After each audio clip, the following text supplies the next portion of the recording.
Hi, Margaret. My name is Joan. I'm an outreach case manager with ETAA, and thank you for meeting with me today. And it's so great. It's so very great to meet you and to see you in person. I understand that you call Lifeline, and you Lifeline referred you after you reached out for support. How have you been managing since that call, Margaret? Uh, Not great.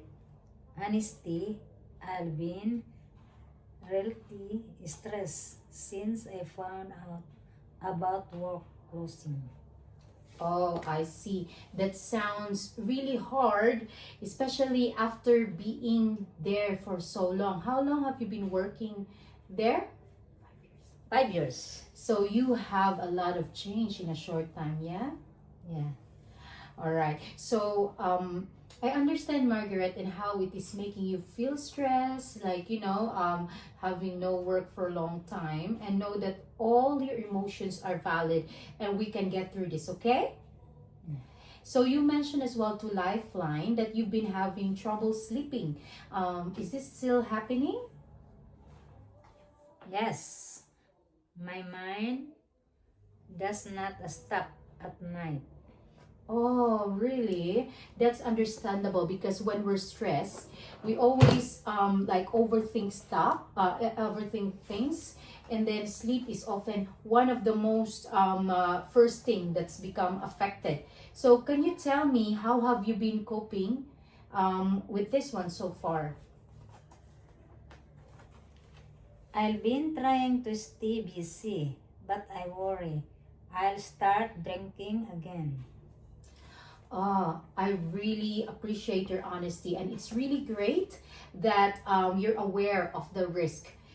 So would it be okay if we explore some of the supports that could help you manage your stress and as well as your sleeping as well in a much healthier ways? Yes. All right. So wonderful. So together, Margaret, we can create a plan that focuses on your well-being. So let's focus first on your sleep. Okay. So you mentioned earlier you have been thinking a lot of stuff. So Margaret, we have ways that we can do to help manage our sleeping. So first, we need to create a sleeping pattern or a sleeping routine. So like exploring relaxation strategies before bed. So you know that breathing technique. So I can actually talk to you or demo with you the breathing technique we can do to help rest and relax us before going to sleep. Okay, so you take a deep breath. You can close your eyes in relaxed position, and then you take a deep breath through your nose. Hold it for 2 seconds and exhale through your mouth. Nose and pause for 2 seconds. One, two, and all right. So that's the example of deep breathing exercise that we can do before going to sleep, or we can also do that when we are feeling anxious or feeling stressed. So it helps to remind our brain and our body, improving the blood circulation throughout the body, and help us also make us feel relief, okay, and helps bring in more oxygen because when we're anxious we tend to forget breathing in and out properly. So if we're deep breathing, we're bringing more oxygen inside our body, would help, which actually helps us feel really relief.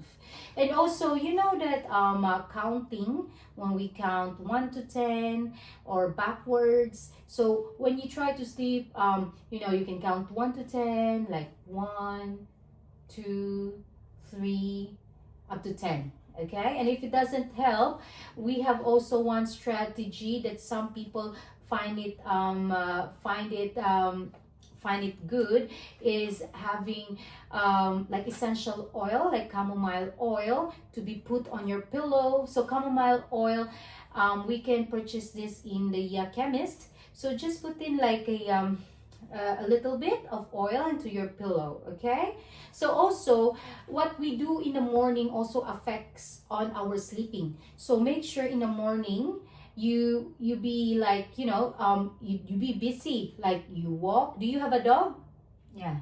So you walk your dog with you, go to the park. It helps you relieve stress as well. The green leaves, especially today's summer. So you can have like 30 minutes. So, because what we do in the morning or at the day affects our sleep. So if we keep on sleeping in the morning and feeling stressed and overwhelmed, so it will, we can carry that onto our sleep or into our bed. So that's why we're overthinking stuff, okay? But when we're tired, our body just reset, okay, and it helps us to fall asleep easier, okay. And also what we have, so you mentioned earlier you're also stressed. So some of the techniques we can use as well is, aside from deep breathing, is the grounding techniques. So like, tell me what are the, so you can, if you're alone, so if you feel anxious, you just tell, you just like talk to yourself, like what are the 5 things you can see. So we can have an example now. So in this room, can you tell me, Margaret, what are the 5 things you can see? Cell phone, pillow, charger, hat, bag. Good. And how about 4 things that you can touch? Cell phone, charger, 2. pillow, hat. But make sure, Margaret, you can touch it, like really touch it. Like you see your hair, your eyeglasses. Can we do it again? Make sure you're touching it. Your Hair, eyes, nose, mouth. All right. And how about 3 things you can hear? Talk, ring for cell phone, watching cell phone, Washing machine. washing machine. Okay, all right. And how about the smell? What you can smell? Air, And the perfume. perfume, Good job. And one that you can taste. Since you have just lunch, fish. fish, Yeah. rice. All right. So grounding techniques, Margaret, this actually helps us to be present in the present. So because when we're anxious and stressed, we always think on what's ahead, but it's not happening yet, right? So this grounding techniques helps you to be present in the present. So helps you, in the end, it helps to lower your anxiety. Okay. So also, since you mentioned about the you're scared of being back to the alcohol or drinking again, right? Yeah. Yeah. So this one, it's good that you know what are your triggers, like when you're stressed or you cannot sleep. It's good to know. So to avoid relapse or lapse, so we need to think of the 5D. One is delay. So you need to delay, because cravings usually comes in waves. So cravings like, oh, you want to drink and then down. So one way to delay it is to distract. So what are the things you can do? You can either walk in the park, or you can either watch a movie or a series in the television. You can do some gardening, things that you like. So distraction. So it helps to lower down. It gives the time of that peak of your cravings to be delayed. So this goes hand in hand. And you drink water, drink water, because the more hydrated you feel, the more you feel like it's enough, And number 4 is the deep breathing as well, like as many times as you want, as long as the cravings lower down. So that's also one thing that delayed the craving. And also is discuss. So I actually will give you a flyer or a phone line information of our ADSL, or the Alcohol and Drug Support Line, which you can call if you feel like you want to have a drink again, or if you feel like if you feel like you needed support on the you needed support in regards to relapse and relapse. Okay, so I'll give you all that information later. So these are the people you can call to if you feel like you want to do drinking again, or if the cravings is really high. It's good to talk to people when you're having cravings because it delays it and it makes you distracted. Okay, and also, so again, I will give you their numbers and information about ADSL, but then again, you can call me anytime if you need me. Okay, so so since you mentioned regarding about losing your job, so I have here information. Are you open to volunteering? You know, because that's also type of distraction that you can do and help you make you feel tired during the day. So again, it's being busy during the morning or during the day makes you feel tired, you know. So I can give you information about volunteering works, or some of the TAFE courses we can take, like short-term courses. Are you interested with that? Yes.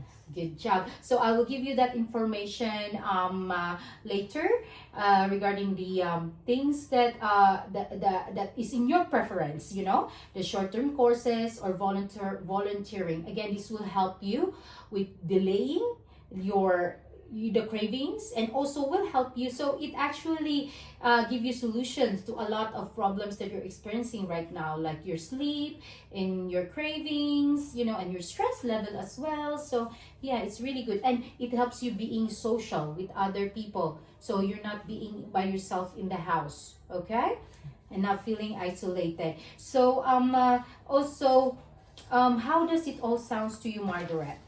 Like everything.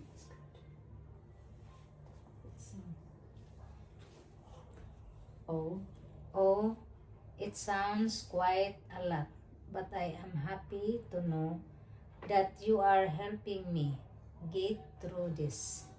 of course, it's my pleasure to help you, Margaret, with all of this, with the journey that you are undergoing through right now. So, again, I will leave you the numbers you can call, like the ADSL line, and I will also give you this information about sleep hygiene and how to relieve stress and anxiety and to avoid the cravings. Not avoid, but prevent cravings, okay? And also prevent the risk of you going into alcohol again. All right? Does it sound good? Yes. All right. So, Margaret, thank you for openly sharing me today about the concern you have physically, emotionally. It's really good. How do you feel verbalizing it? Do you feel good? Yeah.